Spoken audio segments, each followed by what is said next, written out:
जय गुरु।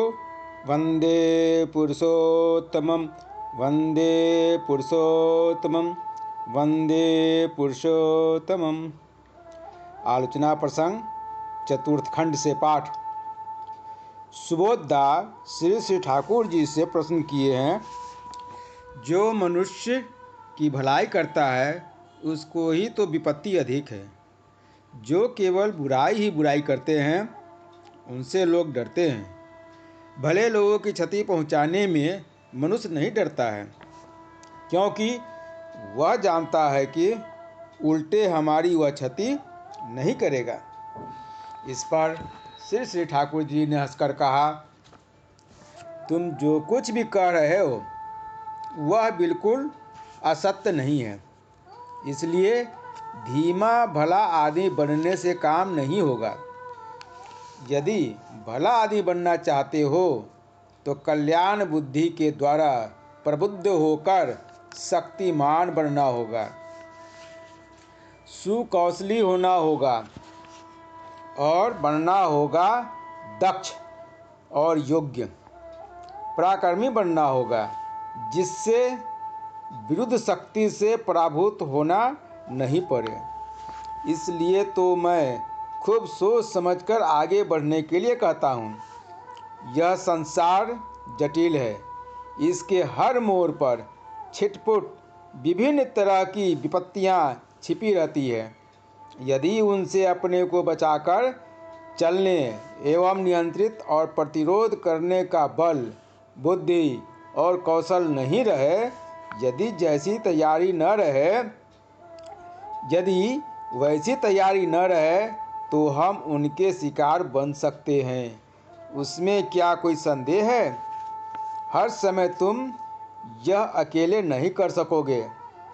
Evil force, असत शक्ति संसार में ऑर्गेनाइज्ड, संघबद्ध है। तुम्हारे पास यदि न ढाल ही हो न तलवार और तुम निधि राम सरदार की तरह अकेला उसके विरुद्ध में लड़ने जाओगे तो तुम्हारा क्या कोई पता रहेगा। इसलिए यजन याजन इष्टभृति के द्वारा इष्टार्थी जनबल, धनबल और सत्संगति संगठन कायम करना होगा। जैसे सत्य का पोषण करना है, उसी प्रकार असत का निरोध करना भी है।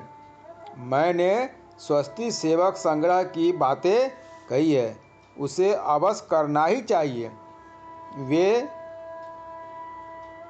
वे कृष्टि संरक्षणार्थ धर्म योद्धा होंगे।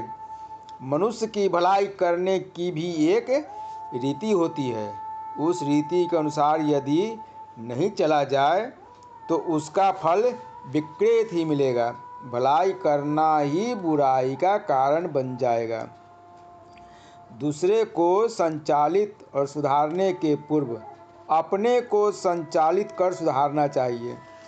यदि आत्मशासन और आत्मसंशोधन की अभिज्ञता नहीं रहे तो दूसरे को संचालित और सुधारने का कौशल भी पता नहीं चलेगा। इसके बावजूद तुम चाहे जितना बड़ा धुरंधर और शक्तिमान हो, स्वयं वैसा आचरण किए बिना यदि सिर्फ उपदेश देते रहोगे तो मनुष्य तुम्हारे सामने बिना कुछ कहे परोक्ष रूप से वह समालोचना करने में बाज नहीं आएगा। सुबोधदा उपदेश देने में खूब पटु हैं, किंतु वे स्वयं कैसे चलते हैं यह उपदेश काल में याद नहीं रहता है। जैसे जैसोर का कामकाज जितना हुआ है, यदि इसमें तुम स्वयं कमर कसकर पील नहीं पड़ते तो थोड़ा करने में भी कठिनाई होती। जितना होना चाहिए उतना तो नहीं हुआ है, किंतु जितना किया है वह कम नहीं है। मैंने तो सुना है कि तुम्हारा घर में आनंद बाजार भी इदियंतांग भुजतांग लगा ही रहता था। हर समय एक न एक बैठकी जमी रहती थी। याजन आलाप आलोचना की कोई रोक टोक नहीं रहती थी। यदि इस प्रकार नहीं चलते तो सिर्फ बातों से काम नहीं हो सकता था।